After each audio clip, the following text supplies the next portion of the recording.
the interesting thing about it is the most forgotten step of the hiring process is actually after the hire is made. So we collect all this information on every candidate, and then we make that hiring decision, and then we put them in their role, and then we just let them go. You know, we show them where the restrooms are, we introduce them to a couple people, maybe give them a little training on some of the systems and so forth, but then, you know, they're off on their own.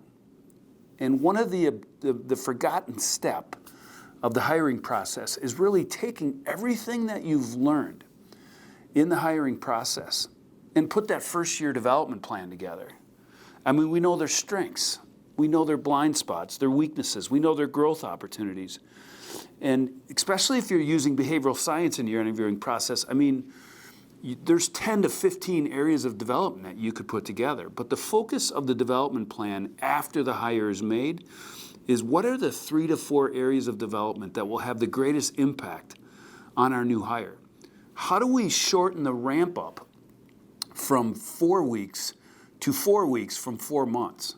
How do we get immediate return from that new hire you just made, which really is essential. Anytime you add a new hire to your organization, obviously you're adding the payroll, you're adding the expense, and you can dramatically increase the return on investment by adding this forgotten step to your hiring process.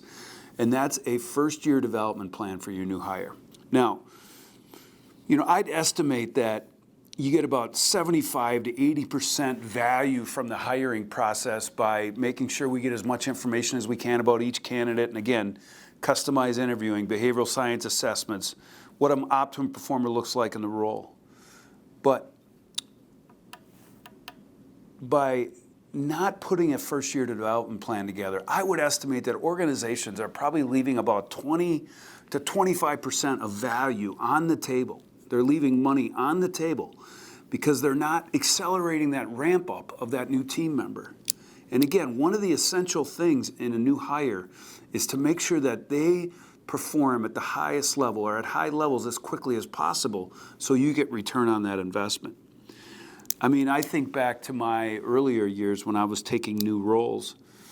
I remember vividly going to product training, right? We got to learn the product, but there was very little other training involved. There was very little work to try to reduce my ramp up. And so the forgotten step in the hiring process is that first year development plan for every new hire.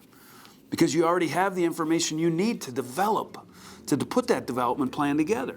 I'm your ice cream man, stop me when I'm passing by. Oh my, I'm your ice cream man, stop me when I'm passing by.